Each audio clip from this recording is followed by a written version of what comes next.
Welcome back, everybody, to ZB's Horsepower Talk. As always, I'm ZB Zach Brown, and joining with me, as always, is former 410 Sprint Car crew chief and mechanic, my dad, Jeff Brown. We are reacting to the Daytona 500. What a crazy ending to it, as we very much expected. There was some jinxing going on in the middle of the race, but it was definitely on me.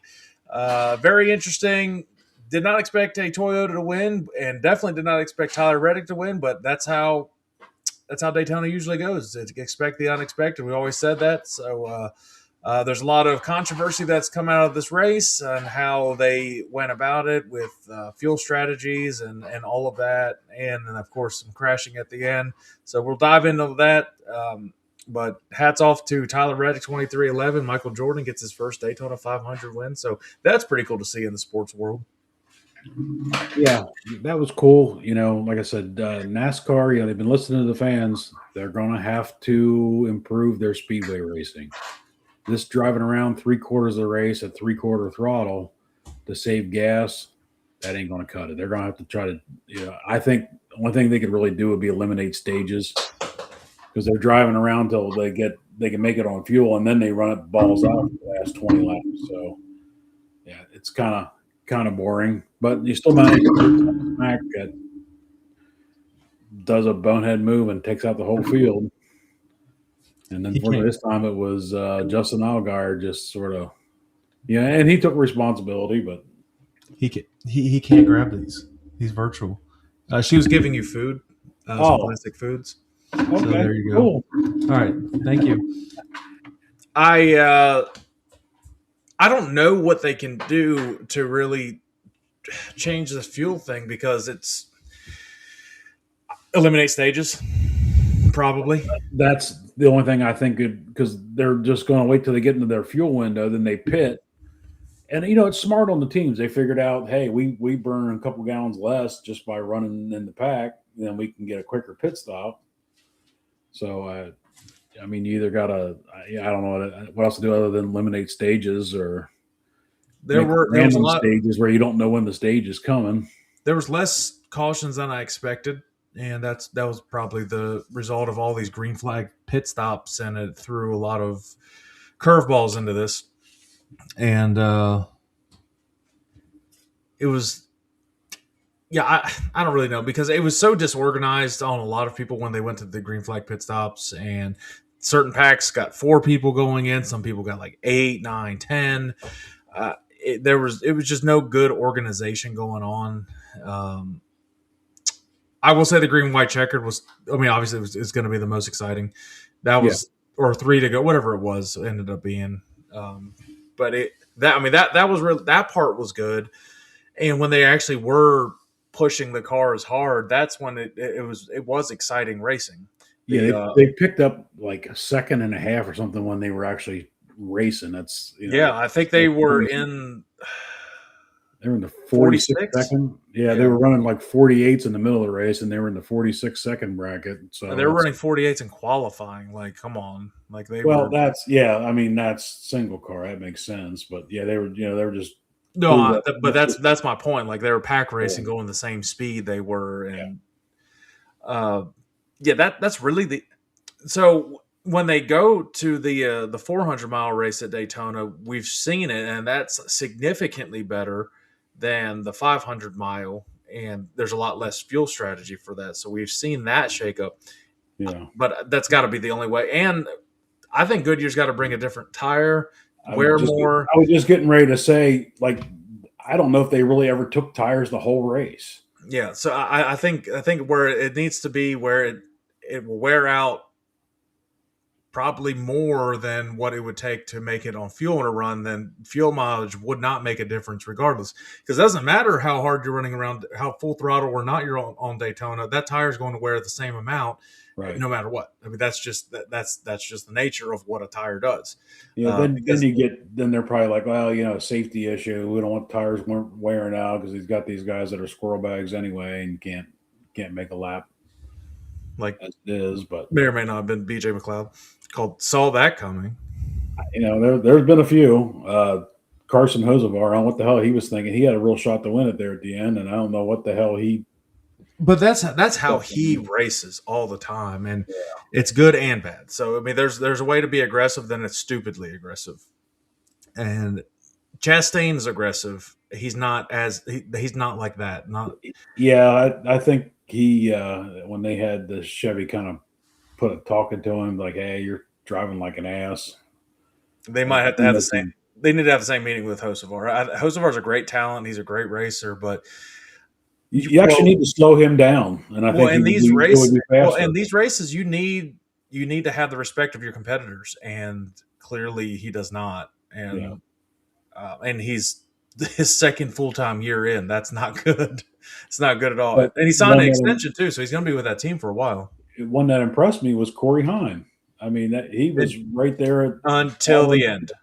Until that Yeah, last I mean, that was just sort of a product of No, that was stupid that he pulled up way too late because and I agree with Brad because Brad was like I had a run. He's like I don't know if I could have got to the 47 or the 45. He's like I had a shot and then he wanted to be a bonehead and go right in front of me and wreck the entire front. I completely agree with Brad. That was a bonehead move.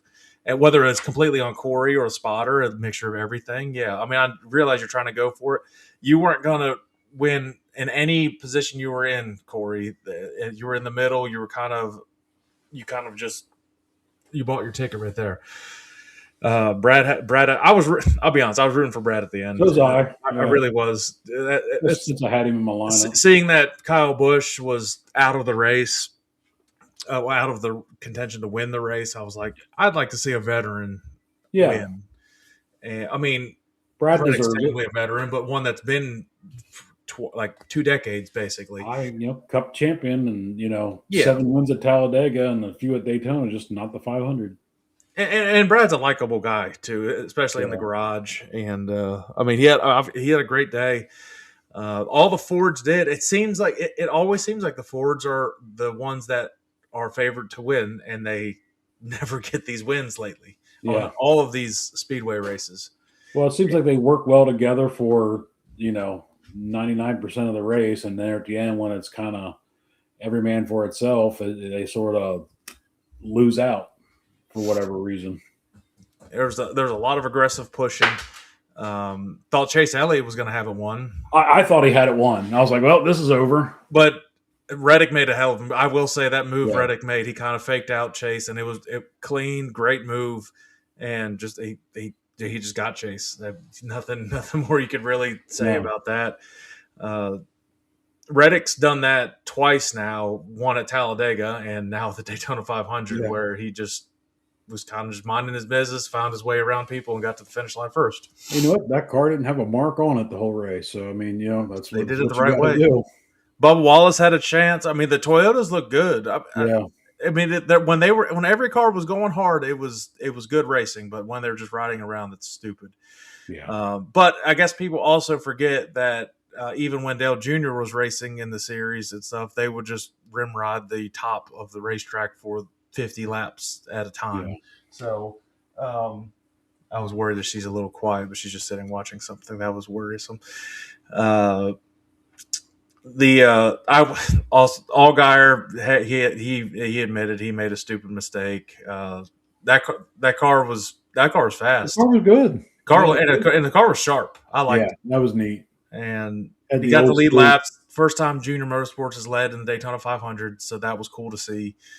Uh, just sucks that they ended the way they did. It was unfortunate, Yeah, I don't and really know what he was thinking. It's like he left a I think there's lane a there lot. and That's a thought he reaction was, I I had. A don't know lot if of he just people thought don't he know what was you're up thinking. higher than he was, or didn't think that he was going I to think stick he his even nose said in he the just end. misjudged it. He Yeah, really did.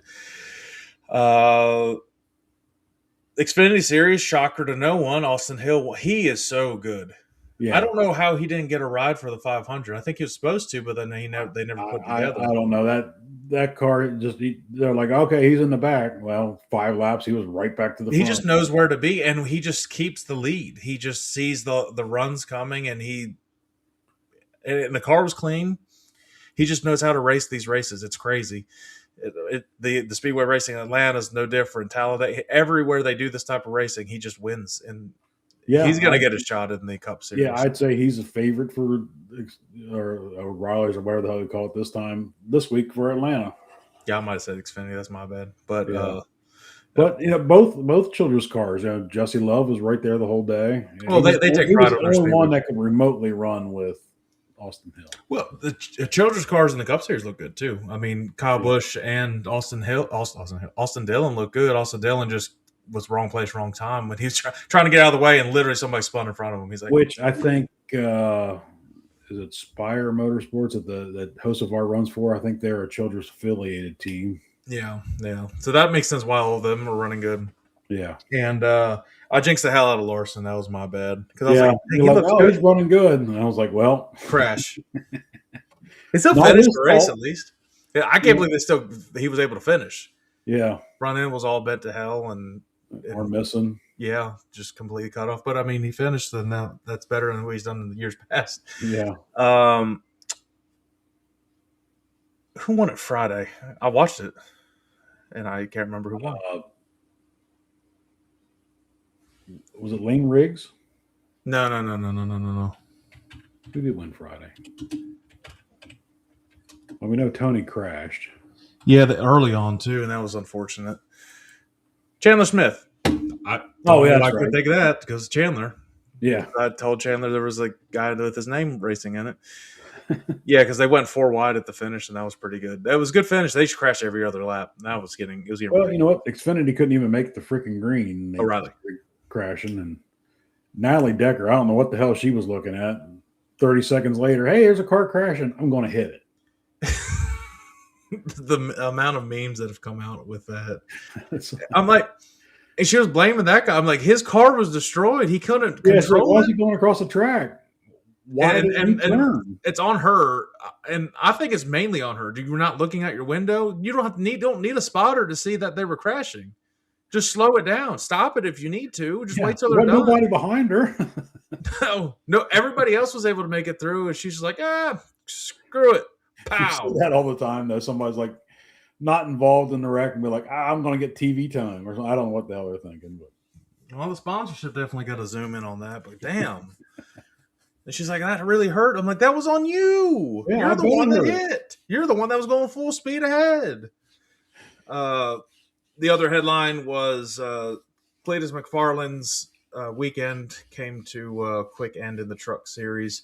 And I don't know if you've seen any interviews with him, but he's funny as hell. Yeah. The one thing he was like, who was the dumbass that tore up the grass at Daytona? He's like, oh, wait, it was me. He said in the interview afterwards, he was talking because Hocevar was his teammate in the Truck Series. And he's like, I was talking to Carson. Carson said, usually if you don't cause if you're not in the wreck, if you don't cause a wreck, and he's like, I did both, and he was definitely a liar in that one. But I think that does it for going over the 500. The finish was good. The bulk of and that I will be honest though, that's going to be that's how Daytona 500s have been, and it's hard to. The good ones have been when they were able to wear out the tires. So it could take. It could take another couple years, and then when the track gets a little bit more aged, maybe they need more. They need more cautions to make the race better. Yeah, and I think eliminate the stages, and that's where you can have the competition yellows or whatever they want. Or random stages where you don't know when they're going to be, so you're going to. Well, they don't even need to be stages in the super speedway; just random cautions. And or you can just put Natalie Decker in the Cup Series, and there you go. Moving on, going into Atlanta, there's no sprint car racing to go over right now. I think they had some late model or something left over at Volusia that they were finishing up on their month of February, how they open up the series. We got a couple weeks yet for the Outlaws to be back in Volusia.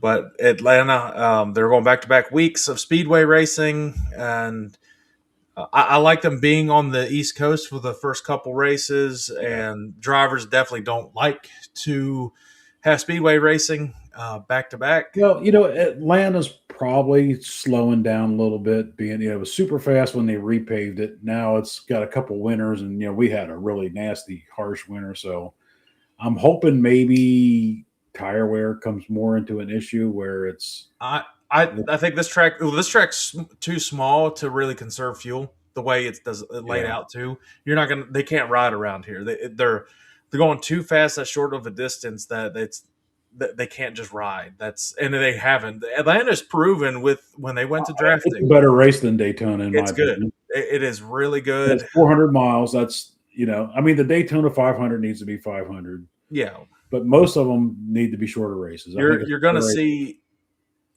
a lot more tire wear because that's what Atlanta has, and it the way it was last time. That's what it did, and it wore out tires. One year, Larson was leading and blew a tire and crashed, and he's just like, I don't know what I need to do to be in contention of these races. But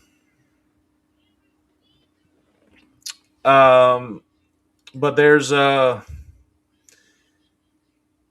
I think you're going to see the similar contenders for this one. I think the people that wrecked probably will have a good shot to have some. They were all right there, just happened to be victims. I think they'll have some redemption this week. You'll see a lot of redemption for the ones that wreck, especially later on.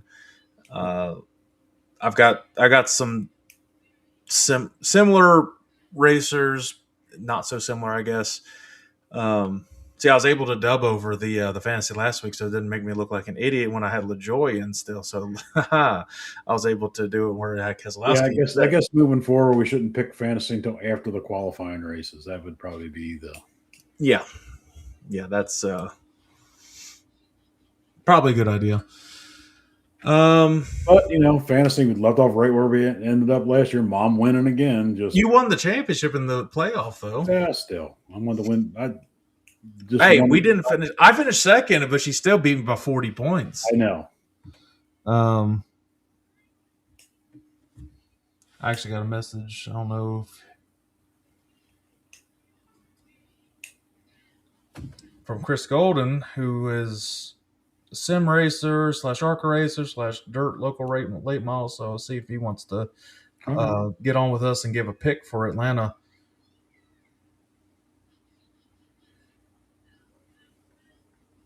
I think this is one track we talked about last year. It's almost a must-see anymore with Atlanta. I like it. And it's only a 4-hour drive for me, so that's really easy to get. About a 4-hour drive for me. Yeah, I think it would be cool to see it at some point. I'd like to see Atlanta. I'd like to go to Homestead.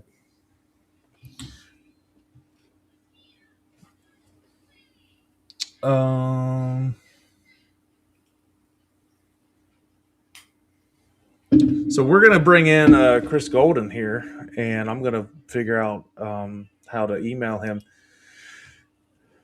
This was kind of the last second that he was supposed to come on for our Daytona 500, so now he can give us he can give us a quick background for kind of what he does and give us he could be our guest picker for our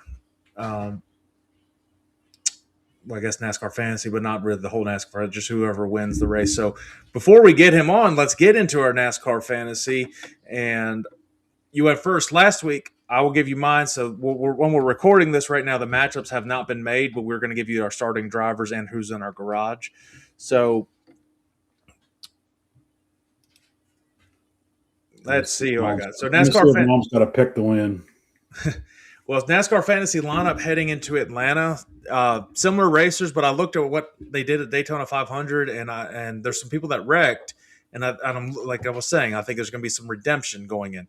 So I've got Joey Logano, Austin Cindric. I think Cindric will be. He was good at Daytona, just got one of those that gets caught up in wrecks. Chase Elliott, you got to go with the hometown kid there. Ross Chastain, he races really well at Atlanta, and so does Trackhouse. I think they'll be pretty good. I got Bubba Wallace in it again, and in my garage I do have Brad Keselowski. It's hard to just not put him in there. So some Fords mixed in with a little bit of Chevys and the one Toyota of Bubba. I think Bubba will still be good. He's always good at Atlanta. So who's in your lineup for this week? Okay, we're pretty similar. So in my starting five, and like you said, you got to put Chase in there for this one. I'm going to throw Denny Hamlin in. He's always fast on these. I have Brad K in this week. Last week I had him in the garage. Joey Logano, he can't have bad weeks 2 weeks in a row. We say that. Yeah, Bubba Wallace, and then maybe a slight surprising one, which he was pretty good. Eric Jones is in my garage. He looked really. So did Nemechek. Nemechek led some racing. Yeah, they all look better than Jimmy Johnson did. That's for sure. Now, everybody, please welcome part-time Arca driver, local short track dirt racer, VR iRacer. Chris Golden joins in. Hey, what's up, guys? Oh, Hey, and now he Chris. starts off with the Ford logo. He's got to start with the Ford logo. Chris, how's it going, man? I just introduced you. I know you do some part-time ARCA stuff, some local dirt track racing. I know you do the VR iRacing, which has been pretty cool in some of your streams that you've done. Talk a little bit about that. You're going to be our guest picker this week for Atlanta. I know we, some scheduling purposes, weren't able to give the Daytona one, but you'll be our guest picker later on for Atlanta. So give a little background on yourself. Okay. Just a little bit of background. I mean, I do a lot of iRacing. As you mentioned there, I actually run a league, Golden Racing League here on iRacing. We broadcast all of our races. We do have an asphalt side and a dirt side as far as oval goes. Recently started a setup shop as well to help my guys in my league and a few other people. I love Jeff McConaughey, really good friend of mine. Also drives the 86 for Club Racing Inc. We kind of share that car there for Alex Club. We drive for Alex Club, but I always tell him that his setups may be better, but mine are cheaper. So I always have to pick on him about that. But this year so far, I'm locked in to run one race so far. We have funding for one race at Berlin Raceway in Marne, Michigan. Always looking for funding for more. But as of right now, that's what we're locked in at, because you guys know as well as I do, doesn't matter how much talent you have, it's always about being able to pay your way. Yeah, it's all about that. I do have, I mean, it's great that I have Alex though, because we'll be honest, he's cheaper than anybody else, and he's a great guy. I mean, he's a lot like me. He's real blue collar. I mean, I'm an oil field worker. He owns a lawn care company, so we understand each other really well with what we're trying to accomplish and what we do, and we work well together. So a lot of that, a lot of times I'll be a fueler for the car because I'm a bigger guy. I'm actually a little bigger than Alex. I weigh about 40 pounds more than Alex, but we're about the same girth, I guess we'll say. But he carries it a lot better. We'll say that. But yeah. So with the fueler, fuel cans are really heavy, guys. So a lot of times I'll be the fueler on the car because I played football in college and I still have a lot of that leftover muscle. It's just hiding. But Welcome to the club. Right. Yeah. What college you play at? Stephen F. Austin. Okay, awesome. I went to App State, so like I said, appreciate you being on here. What did you think about? I'm assuming you watched Daytona 500 and Daytona race weekend. What did you think about it? There's the big talk right now is the whole fuel conservation thing that's been coming out, all the super speedways. And I've been saying, I'm like, yes, that was the case. But if you also look back on the last, 15 Daytona 500s, how many times you see they just ride the wall for half the race and just kind of get to the finish? It's really not much of a difference when you look at it in that perspective. But when they went balls to the wall, that's when it got pretty good, and there was good racing with this car. So it's shown that it does have some good racing. I do think it's a huge possibility. A big negative for me, and I don't know how we fix it. I don't know if it's bigger fuel cells. I don't know if it's smaller fuel cells. I don't know how to fix it, so I really don't want to give a major opinion on it because I have no opinion on how to fix it. I don't want to be part of the problem.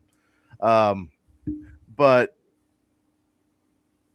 what I really took issue with is that they're running in a pack and we're seeing lap times sub 47. So they're running 46-second lap times.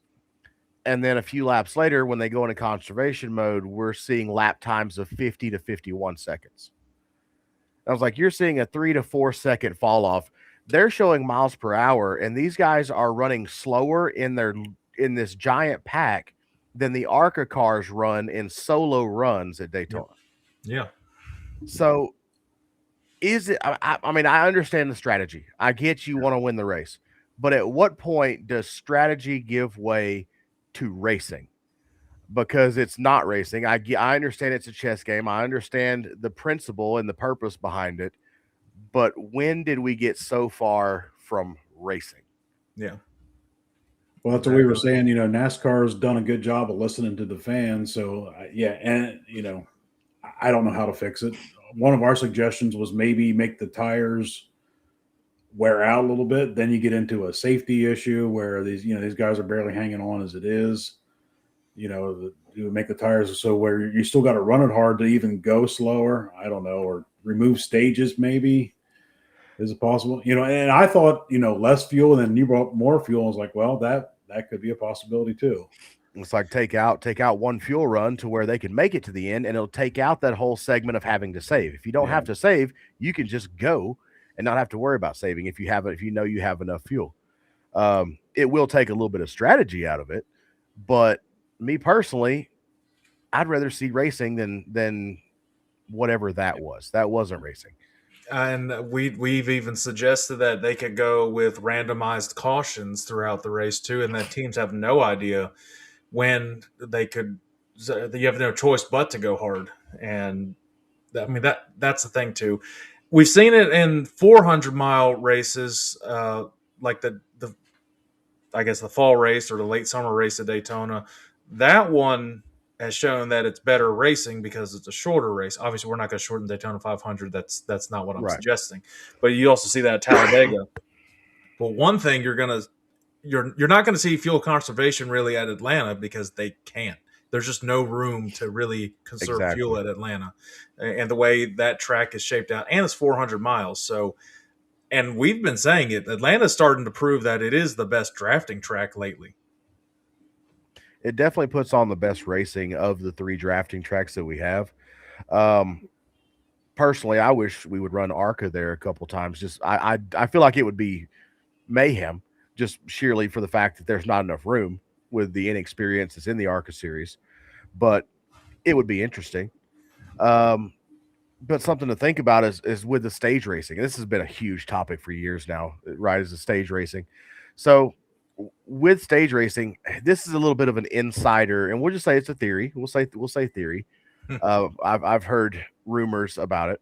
Stage racing is never going to go away, and the sheer fact of the matter is, so the Daytona 500 has been the Daytona 500 since the very first time it ever came out, which 1959. Yeah, so 1959. These guys, they didn't have cool suits. They didn't have forced air in their helmets. They didn't have power steering. Right. Nope. You had men driving race cars, and these are men that have worked in manual labor industries most of their life. So they are men driving these race cars. And take that all the way up to Jimmy Johnson, the conditioning that it took Jimmy Johnson, Jeff Gordon, Ricky Rudd, those guys throughout the 90s and 2000s, the pre-stage. They were grown men running these races. Like they weren't children. All of them were at least 18, 19, 20 years of age. You have kids out here that they're pushing up to the Cup Series. Connor Zilic is, how old is Connor Zilic? I think he just turned 20 or 21. Right. So he just turned 20, and he just got into NASCAR 3 years ago. So I remember it used to be a major deal that Kyle Petty started racing as early as he did. Now everyone does it. It's not, I'm racing against kids in the Arca series that are 15, 14 years old. Yeah, the short tracks, yeah. And it's just like, why are you, and what it boils down to is these kids don't have the physical stature to run a full 300, 400, 500-mile race because they've never had to do anything. They've never had to condition their bodies like that. They're too young. They have been forced into that. And if they had to run these full 300, 400, 500-mile races without a caution, they'd fall out of the seat. I mean, that's a good point. I mean, they're trying to bring in newer drivers, newer viewers. Yeah, they're pushing them up. They're pushing them through the ranks too fast. And personally, I'm a huge hater of Toyota. I'm open about that. I'm open about the hatred for Toyota. I wear my Ford hat because I drive a Ford. I prefer Chevy. Ford's going to kill me. I don't care. But my hatred for Toyota because how they have used their money to manipulate this sport is infuriating. Toyota, Monster, and their whole funnel system has ruined the Arca series and everything else in NASCAR. I always appreciate rants when people come on. Yeah, Y'all love yeah. So there's Don't my don't rant. hold back. Don't sugarcoat. Oh yeah. So if you guys have Facebook or any Arca Menard series groups, I'm not that guy. I I am not the one. Alex always plays the bad guy. No, it's not Alex anymore. I'm so because I used to be one of the fans. I used to be one of those guys that I thought I knew what was going on, and I thought I knew more than the other fans. But now I'm behind the curtain and I see all these things. I'm just like, wow, I remember when I was that dumb and didn't listen to anybody. And we've had, and I don't know if you've gotten to race against him, but Caleb Costner's come on here a few times, and he's raced in the Arca series. His drivers raced in different Arca short tracks and stuff. He just raced at Daytona. Yep. Unfortunately, the alternator belt broke, is what he said, and he had to get that fixed when in the middle of the race. Nothing on his fault, and the car came home clean at least. But he's also said some similar things. And one of the hardest things too, and you alluded to it in the beginning, is just funding. I mean, if you can be a very well, I'm going to say even terrible talent lately. You can bring money. And you can get a ride. if you're able to bring a sponsor in, you can race you could race in the O'Reilly Auto Parts series and come off of turn 2 and crash into a car that's been crashing for about 15 minutes, and you don't know how to stop it, and you blame it on everybody else. That has nothing to do. That may or may not have nothing to do with Natalie Decker or anything. But well, I remember Joey Logano when we went to the Dirt Bristol race, and Joey Logano wanted to get in a truck. And he's like, "I'm a Cup champion, and I had to bring $1 million to run a truck race for this." Well, on the Dale Jr. download, Austin Hill talks about how he got his O'Reilly's Auto Parts ride when they moved over from Hattori from the trucks over to the other team that he drive for RCR. Sorry, when he moved over and they said, "Hey, we want you to come drive our stuff." Or sorry, this is when he first went to the trucks. My apologies. When he first went to the trucks, he was talking about it on the Dale Jr. download, and they said, "Hey, we want you to come drive our truck." He goes, "Okay, awesome. Let's go do it." He goes, and they go, "So wait. How much money do you bring?" Yeah. And he worked a deal. His dad owned a trucking company, and he worked a deal with United Rentals, where his dad, they had their little business to business deal, and his dad funded his racing with Hattori. So he goes into detail on that. It's on the Dale Jr. download on the Austin Hill episode. Really cool episode. I heard it a few years ago, but I've actually learned a lot about the economics of the sport from listening to that podcast. Craziest thing about how in depth him and Kelly go about the inner workings, and it's helped me a ton about getting to that level. And it's funny you mentioned Caleb. I would love to drive for Caleb. I have the utmost respect for Caleb, Andy J, Willie, all the guys like Alex. To be honest, they're like Alex is probably here with his equipment, and they're probably up here, but the guys like that did it the right way and did it on their own. They did it their way. They did it by themselves without somebody throwing a buttload of money at them. And a kid from here in Oklahoma, he's a dirt racer here. I believe he drives sprint cars. Really awesome kid. I'm in a Facebook group with him. He drove for Caleb last year or year before, I believe. I think it was at IRP. I cannot remember. Yeah, Caleb had somebody at IRP race for him. Yeah, really cool kid. It might have been at Iowa a couple. It was actually at. I think it was at. I don't even remember. Yeah, it's neither here nor there. But Jeff is doing great things with Alex. As far as funding goes, it helps. It's weird to say, but me being out of the car both helps the team and helps Jeff and helps Alex, and in a roundabout way helps me as well down the road. Because we'll be honest, Jeff is able to bring in those dollars that I'm not able to. I'm not a salesman. I don't know how to get these big money sponsors. I'm a dirt racer from Oklahoma. I know how to get enough money in my pocket and say, "Here, Alex, I'm going to go run a race. Give me some old tires." And that's about it. For example, Berlin last year, I started the race on 75 lap old tires. Yeah.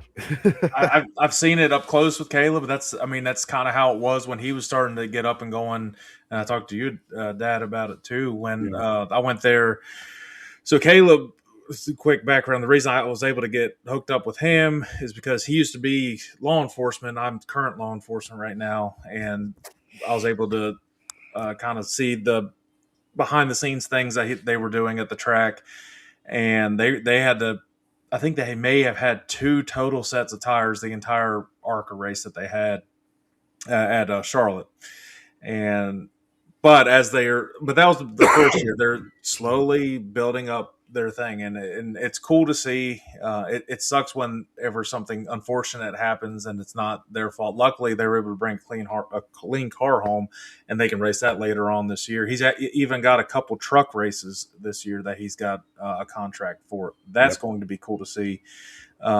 Looks like I might have to get a collaboration one of these episodes and have you and Caleb on, and maybe That'd be cool because, to be honest, I've never even gotten to talk to him. Never met him. Never talked to him. He might even meet us. Well, he is one of the most outspoken, well spoken, and just down. He's very excited when he talks about racing. You can tell how he loves it. It's just like you said, he's doing it the right way. But we could rant all day long because I love to do all that. I do have 2 kids that are getting antsy, so let's kind of get into the bulk of the rest of this. We're going to definitely have you on at some point again. And like I said, we're sure going to have Caleb on again at some point too. Looking at Atlanta this week, we've already given we have our own fantasy league. We've the fantasy NASCAR fantasy league, and we've given our fantasy lineups for this week. You're a guest this week. Who is your race winning pick for Atlanta? Oh, man. And it's a crapshoot because it's a drafting track. It is every dead gum time. I'm going to say Buescher goes back this year and makes a return. I think Fords look good. That's not a bad pick. So definitely the Fords have definitely shown. If you look, they were showed a couple clips at Daytona. The Fords have, for lack of a better term, dominated the drafting tracks over the last 3 seasons. They just can't come away with that win at the very end. Yeah, it's like they've worked well. They've led over 60% of the laps at all drafting tracks. Well, Dad, who's your pick to win this race? Well, I'm sticking in the Ford camp, and it's one of these I don't think he can be bad twice in 2 weeks. So I'm going to go with Ryan Blaney. Low hanging fruit there on this one. Who did Mom pick? Oh, Mom picked Chase Elliott. Well, there's a hometown kid too. I'm going with a Chevy driver, and he's in my fantasy lineup and stuff. I think he's due to get a win this year, and he races well here. The entire organization does well at these type of tracks. If he keeps it clean, that's really pretty much anybody at this point. I have Ross Chastain to win Atlanta. Okay. Chris, we appreciate you coming on this time. We'll try to get hooked up again. I know this was last second thing. I got a hectic schedule this week, so this is why we're recording it today, and it's going to get released at the end of the week. So that's kind of how that works. When you have to work it around a cop schedule, kind of gets a little confusing sometimes. But, with the oil field schedule too. I usually leave the house at 3 a.m. and get home at 7 p.m. just in time to run because we race. I race in 2 different iRacing or 3 different iRacing leagues, and then I run a league. So I race every night besides Thursday, along with working on the dirt late model and trying to find Arca sponsors. So I'm pretty busy. You think?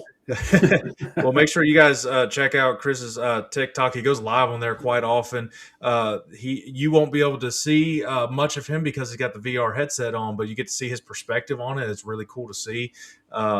Is that pretty legit when you do the VR? It looks, man, I got to be honest, dude. At first, I thought it would be kind of like make me kind of dizzy.